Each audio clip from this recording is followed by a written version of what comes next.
Hi, I'm Eddie Obeng, and this is how. Today, I want to show you something really naughty. So, I live in Britain, and you're supposed to behave yourself when there's a group of people waiting for something. You're supposed to form an orderly queue and wait, and it's just polite. But I'm going to be naughty today. I'm going to show you how to jump to the front of the queue. So let's get on to Cube and see what we can find here. So welcome to Cube. This is the famous quick meet cubicle, really useful cubicle when you just want to meet someone. You send them a message and when you send them the message, this is my colleague Tammy who sent me a smiley earlier, and I explained to her I was about to do the quick vid recording. So if you want to meet, you just hit quick meet and you arrive in this cubicle within a few seconds. And once you're here, you have everything you need. You have your hopes and fears board, you have your rapid board, you have a learning board. Go and read about those. You have this amazing quick work whiteboard where everything you might want to do. Let's make a decision. It's got the right pet there for you so you can make a decision. Oh, we need to do some planning. It's got it laid out for you so you can get straight to work. And if you don't want to get straight to work, you can just look out the window. All the pets are listed here so that you can actually have a look and see what they do for you. And there's a table with two lovely displays, Apple displays. And on here you can share your screens, or you can just use the templates available, your spreadsheets and so on along the bottom here. So this is a quick meet cubicle, really useful. And this is where we're going to jump to the front of the queue. Has it ever happened to you that you've got part of your project or your activity and you want to make it happen and you're trying to drive this process forward, and you come across people who might not really care about what you're doing? So effectively what you want to do is you want to jump from here, where you're at the back of the queue tutting or sighing, to getting this up someone's agenda so that they'll deal with it. So why don't they just help you?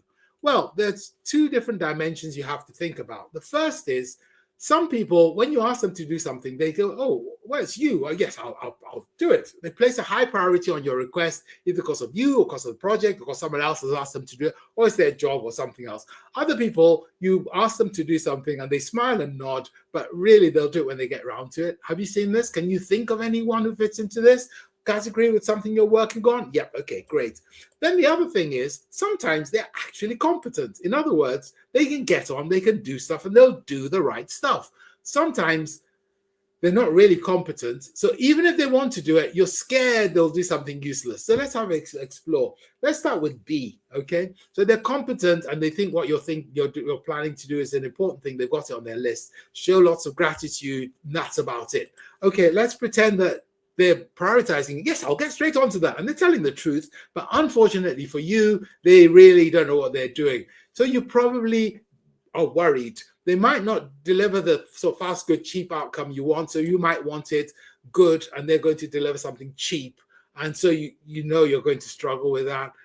Or they might make errors. So you stay ahead of the errors, walk with them through the pet called Fix It Now, so they can eliminate any risks or any concerns which are coming through, and look for things they might do which would ordinarily not enter your head. Maybe they'll go and talk to the competitor and let the secret out of the cat out of the bag. So watch out for all the things which they might do. Do Fix It Now on your own or with them, and make sure you eliminate all of those. Or it's possible also that they don't place a really high priority on your request, and they're really not competent. Now you got a long journey. There's a pet called Coach, C-O-A-C-H. So you might need to coach them to deliver.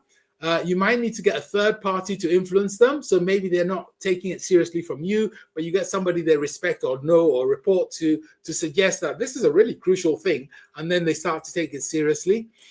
Or finally, the last bit might be they're competent, but they're not taking you seriously.